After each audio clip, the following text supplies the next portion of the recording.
91.2 જૂનાગઢ જનવાણીના સર્વે શ્રોતા મિત્રોનું રાજેન્દ્ર ભટ્ટ હાર્દિક સ્વાગત કરે છે. મિત્રો, જૂનાગઢ કૃષિ યુનિવર્સિટી, વિસ્તરણ શિક્ષણ નિયામક શ્રીની કચેરી અને ગુજરાત ફર્ટિલાઇઝર એન્ડ કેમિકલ્સ JNFCના સંયુક્ત ઉપક્રમે આજે આપણે જૂનાગઢ જનવાણી ઉપર એક ખેડૂત ઉપયોગી વાર્તાલાપ કરવાના છીએ.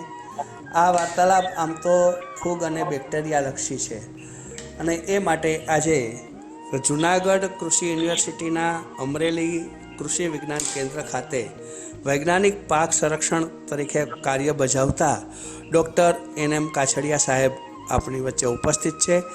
આપ સૌ વતી હું કાછડિયા સાહેબનું સ્વાગત કરું છું. અને મિત્રો, આપણે જાણીએ છીએ કે આખી આ જે યોજના છે એ યોજના આપણે માત્ર જે કૃષિકારોને ફાયદા રહે એ માટે કરવામાં આવી છે. તો સૌ પ્રથમ તો કાછડિયા સાહેબ, આપનું સ્વાગત છે. અને સૌથી પહેલો અમારો પ્રશ્ન એ છે સાહેબ કે આ PM પ્રણામ યોજના શું છે?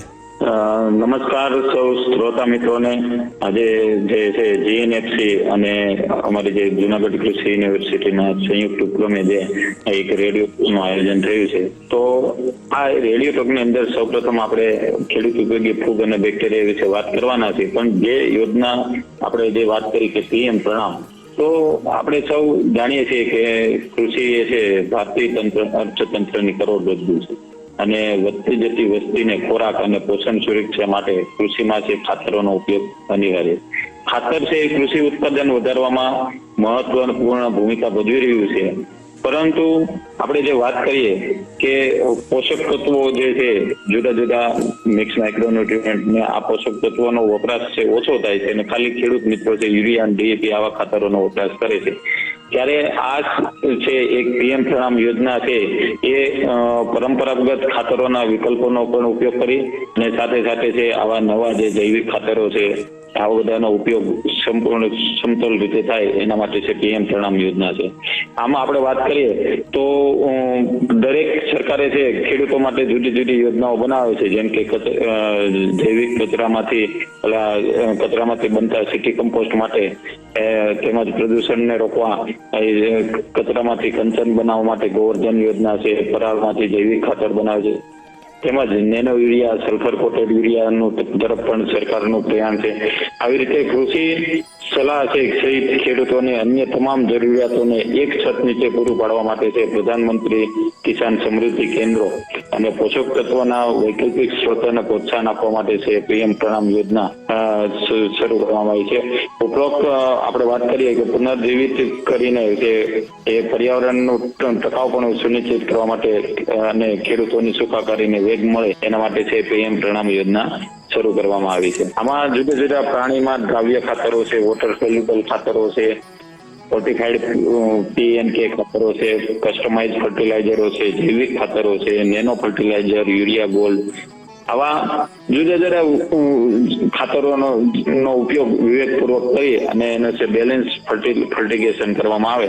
આના હેતુથી છે PM પ્રણામ યોજના શરૂ કરવામાં આવી. ખૂબ જ સરસ સાહેબ, આપે માહિતી આપી PM પ્રણામ યોજના વિશે.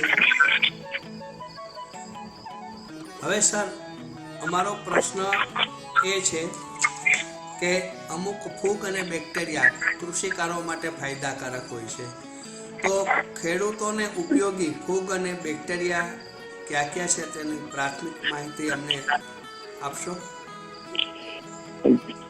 સૌપ્રથમ આપણે જે ખેડૂતો માટેના જે ખેડૂત ઉપયોગી ફૂગ અને બેક્ટેરિયાની વાત કરવા જઈ રહ્યા છીએ, તો આપણને બધાને ખ્યાલ છે કે ખેતી પાકોમાં જે જીવાતો આવે છે એના નિયંત્રણ માટે આપણે જે રાસાયણિક કીટનાશક દવાનો ઉપયોગ કરીએ છીએ અને આવી રાસાયણિક દવાના અતિરેક ઉપયોગથી અને જે વગર વિચારી આપણે ઉપયોગ કરીએ છીએ એના લીધે ઘણા બધા પ્રશ્નો ઉદ્ભવે છે.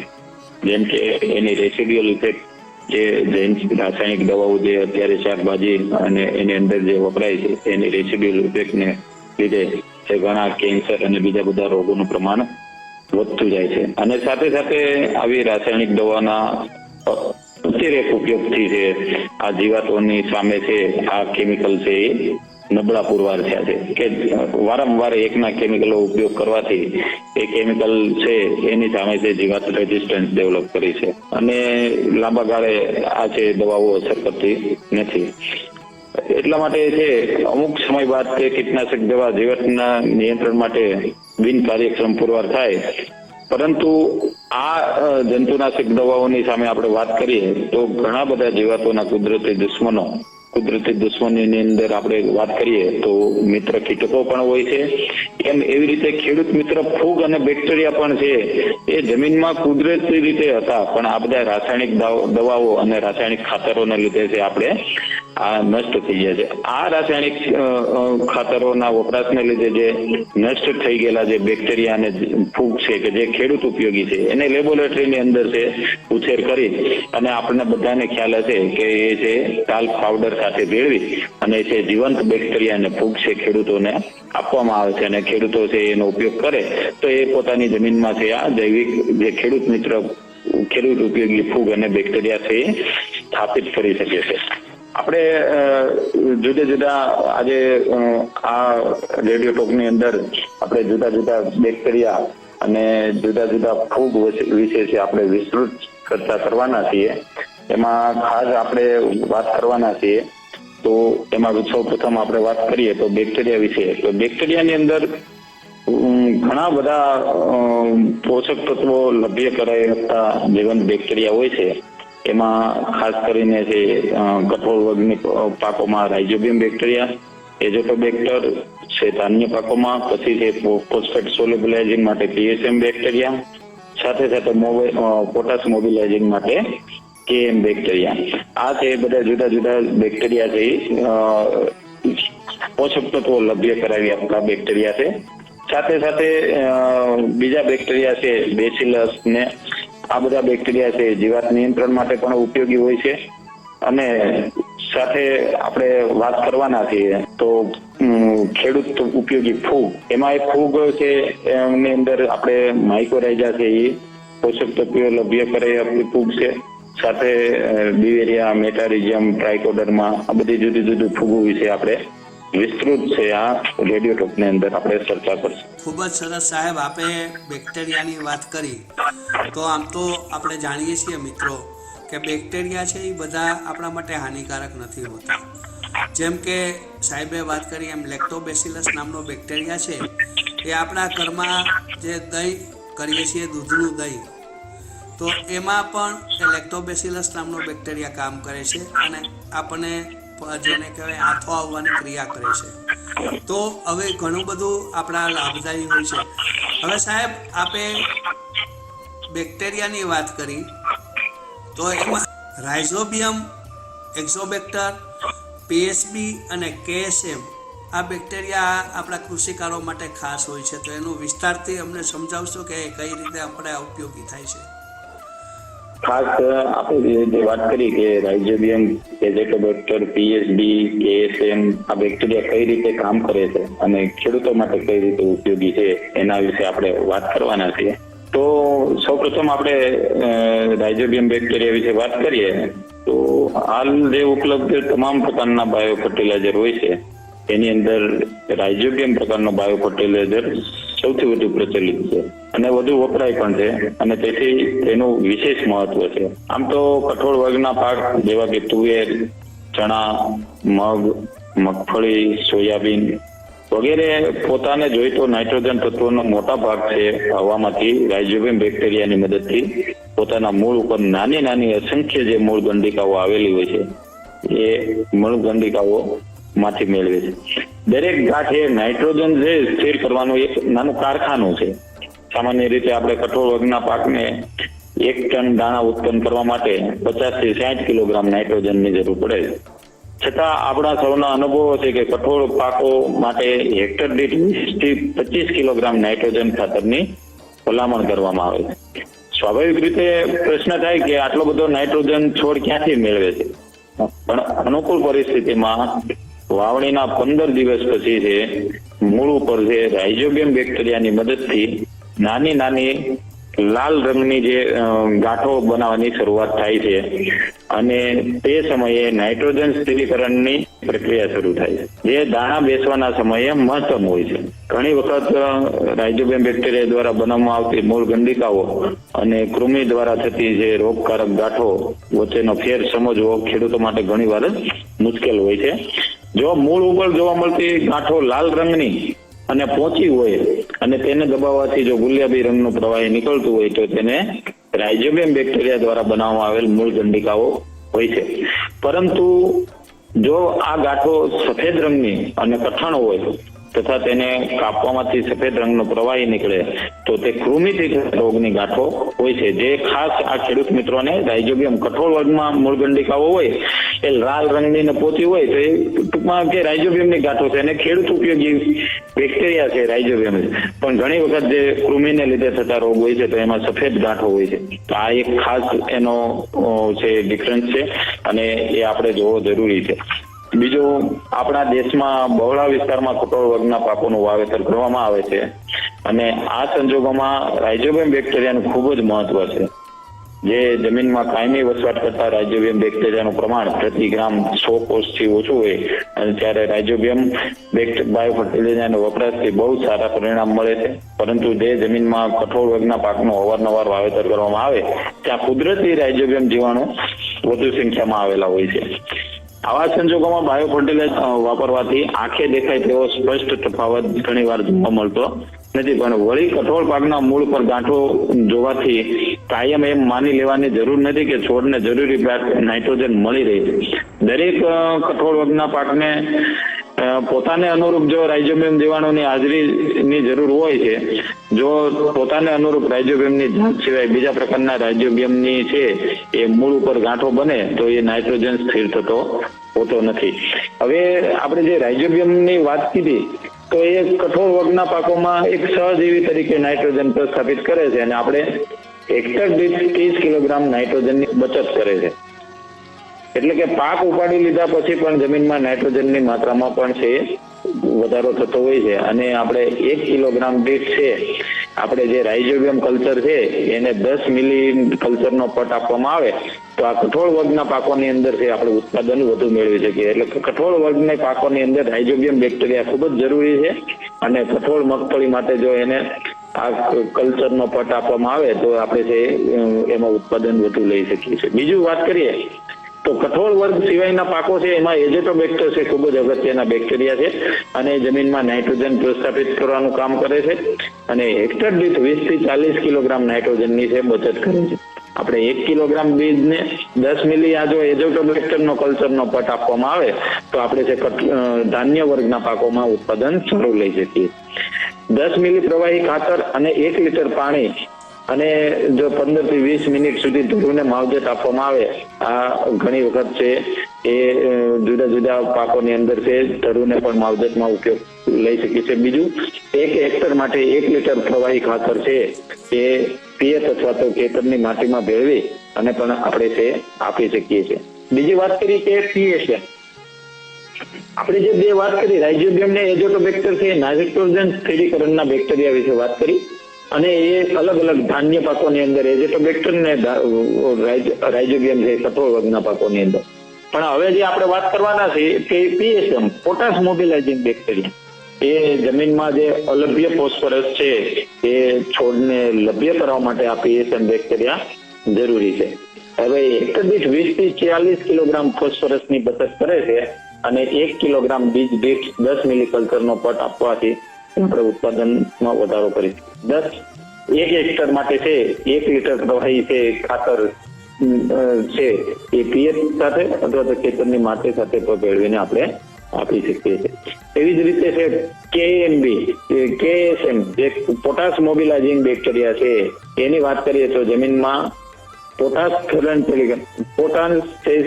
સ્થળાંતરિત કરવાનું કામ કરે છે અને 1 હેક્ટર દીઠ છે આપણે 15 થી 30 કિલોગ્રામ આપણે પોટાશની બચત કરી શકીએ જો આ કેએમબી બેક્ટેરિયાનો ઉપયોગ કરીએ છીએ. 1 કિલોગ્રામ દીઠ આપણે 10 મિલી કલ્ચરનો પટ આપીએ અને 1 હેક્ટર અથવા તો 1 હેક્ટર માટે છે 1 લીટર પ્રવાહી ખાતર છે પીએચ અથવા તો ખેતરની માટીમાં ભેળવીને આપણે આપી શકીએ છીએ. આ જુદી જુદી આપણે રાઇઝોબિયમ એઝેટોબેક્ટર પીએચબી અને KSM બેક્ટેરિયા વિશે વાત કરી તો આ બધા બેક્ટેરિયા છે ખેડૂતને ઉપયોગી છે. ઘણા બીજા બેસિલસ ને એવા બેક્ટેરિયા છે એ ઘણા છે એ બેસિલસ thuringiensis છે. આ બધા બેક્ટેરિયાઓ છે એ જીવાત નિયંત્રણ માટે પણ છે ઉપયોગી છે. અને હાલ અહીંયા આપણે જે વાત કરીએ તો બીટીના બેક્ટેરિયા છે બજારમાં મળતા નથી, પણ આપણે સૌ બીટી બેક્ટેરિયાને જાણીએ છીએ કે જે બીટીને લીધે છે આપણે ગુલાબી ઈયળના નિયંત્રણ માટેનો જે જીન છે એ ક્રાય1 ને ક્રાય2 ને આ બધા જીન છે કપાસની અંદર હતા, એને લીધે છે આપણે આજ દી સુધી છે ગુલાબી ઈયળ સામે રક્ષણ મેળવી શકીએ. તો આવા જુદા જુદા બેક્ટેરિયા છે ખેડૂતો માટે ઉપયોગી છે. તો આ આપણે છે બેક્ટેરિયા વિશે આપણે થોડીક સમજ આપીએ. ખૂબ જ સરસ કાછડિયા સાહેબ આપે માહિતી આપી, અને એટલી વિસ્તૃત માહિતી આપી કે આપણને તલસ્પર્શી જ્ઞાન મળ્યું. મિત્રો કાછડિયા સાહેબ સાથે આપણે આગળ વાત કરવાની જ છે. અત્યારે સમયનો તકાજો થયો છે. એક અલ્પ વિરામ લઈ ફરી પાછા કાછડિયા સાહેબ સાથે આ વિજ્ઞાનની ગોષ્ઠી માંડવાની છે. આપણે ફરી મળીએ છીએ એક અલ્પ વિરામ પછી. ત્યાં સુધી કાછડિયા સાહેબ અને આપણા મિત્ર રાજેન્દ્ર ભટ્ટને રજા આપશો. નમસ્કાર.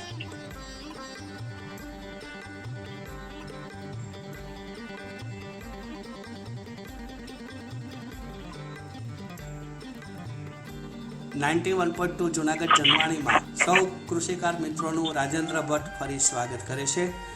મિત્રો, આપણે અલ્પ વિરામ લીધો ત્યારે ડૉક્ટર NM કાછડિયા સાહેબ સાથે ખેડૂત ઉપયોગી ફૂગ અને બેક્ટેરિયા વિશે વાતો કરતા હતા.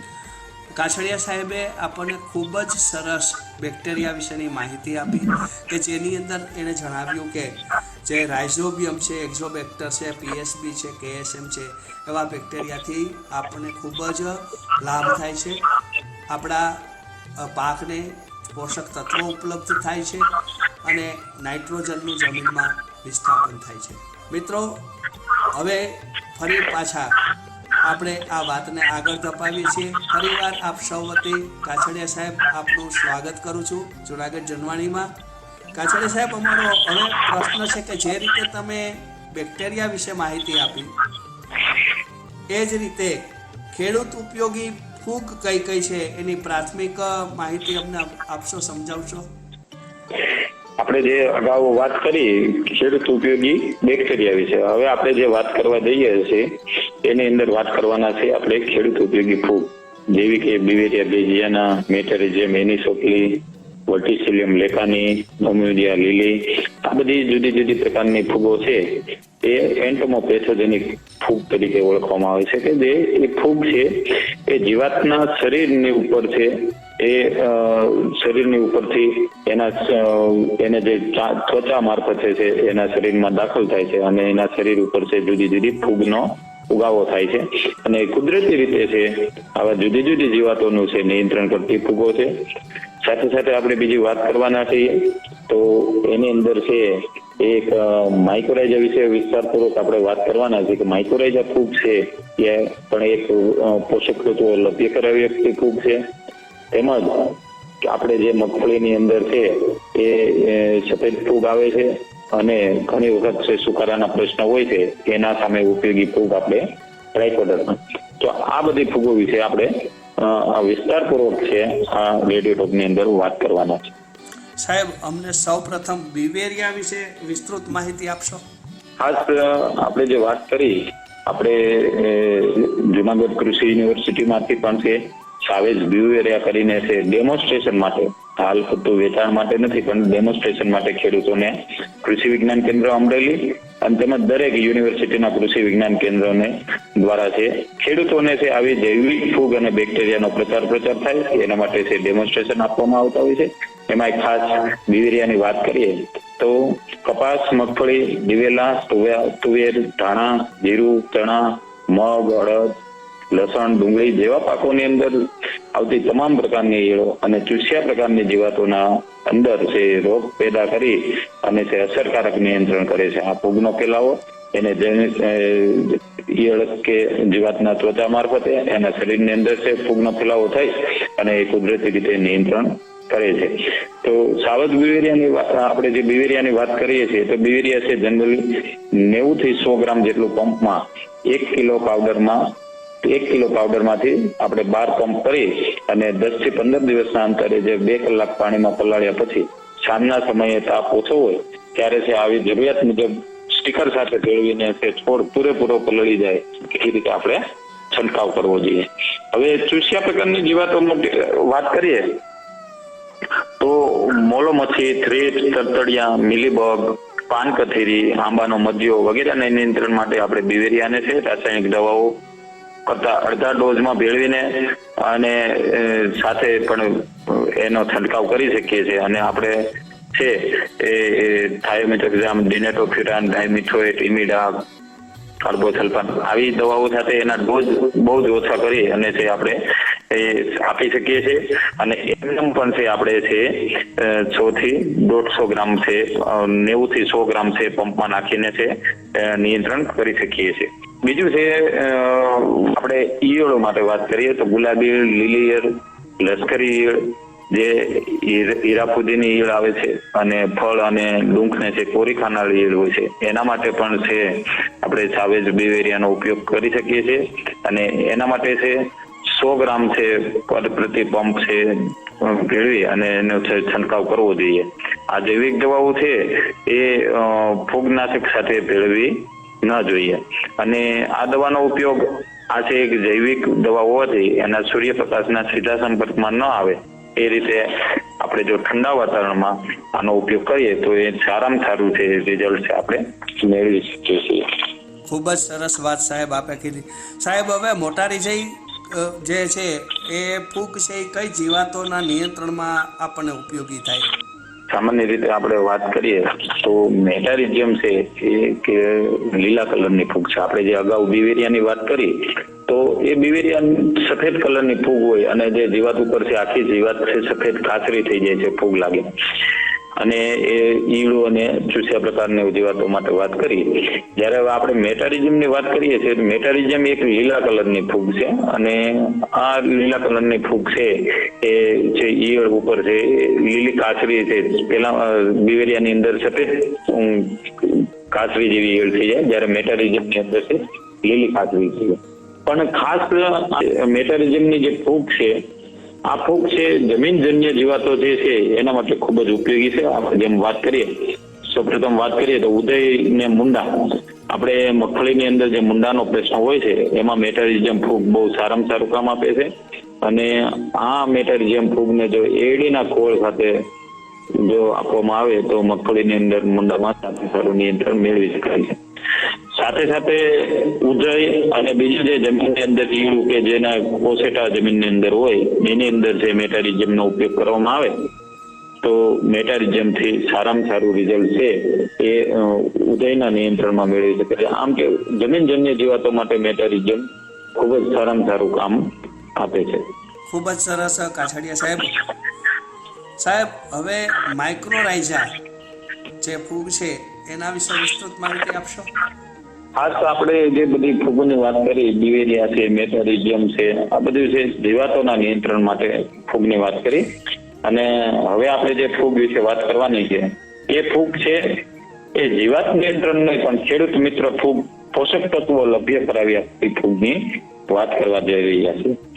હવે વાત કરીએ માઇક્રોરાઇઝા છે ને એ છોડના મૂળ તેમજ વિશિષ્ટ ફૂગનું છે સહજીવિક ગઠબંધન છે. એટલે કે માઇક્રોરાઇઝા આપ ગણીએ તો માઇક્રોરાઇઝા 3 પ્રકારના હોય છે. એક એન્ડોમાઇક્રોરાઇઝા, એક્ટોમાઇક્રોરાઇઝા અને છે એક્ટોએન્ડોમાઇક્રોરાઇઝા. તાજેતરમાં જે સંશોધનો થયા છે એની ઉપરથી માલુમ પડેલ છે કે એન્ડોમાઇક્રોરાઇઝા છે કે જેનો જાણીતો દાખલો આપણે કે વેમ કહીએ છીએ, વામ ફંગસ કહીએ છીએ, તે ફૂગમાં મોટા ભાગના છે ખેતી પાકોની સાથે સહઅસ્તિત્વ જોવા મળે છે.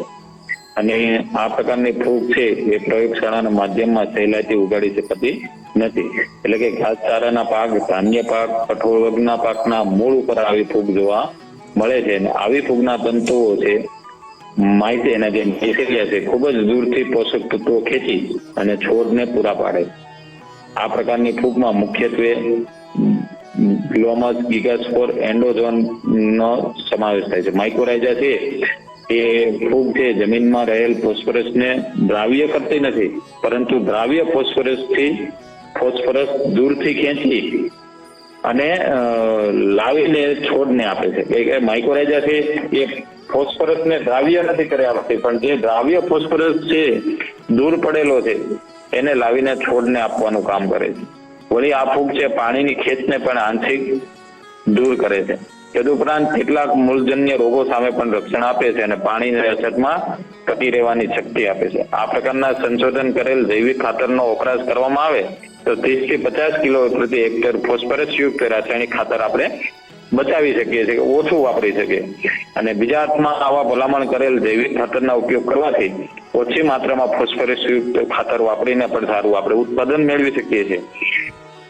તો ખાસ આપણે જે વાત માઇક્રોરાઇઝાની આ વિસ્તૃત કરી કે એક જાતનું એક છોડ માટે એક સહકાર રૂપી કહે ને કે ભાઈ છોડના જે મૂળ છે એ મૂળના તાતણાઓ સાથે આ ફૂગના તાતણાઓ બને છે અને જમીનમાં જે ફોસ્ફરસ ને એ છોડના મૂળ પાસે પડેલો હોય એ જ છોડ લઈ શકે છે, પણ આ ફૂગ રૂપી તાતણાઓ જમીનમાં વિસ્તરે છે અને જમીનમાં જે દ્રાવ્ય ફોસ્ફરસ ને નાઇટ્રોજન ને જે ખાતરો છે એ જે છોડ લઈ નથી શકતો એ છોડ સુધી પહોંચાડવાનું કામ છે આ એક માઇક્રોરાઇઝા કરે છે.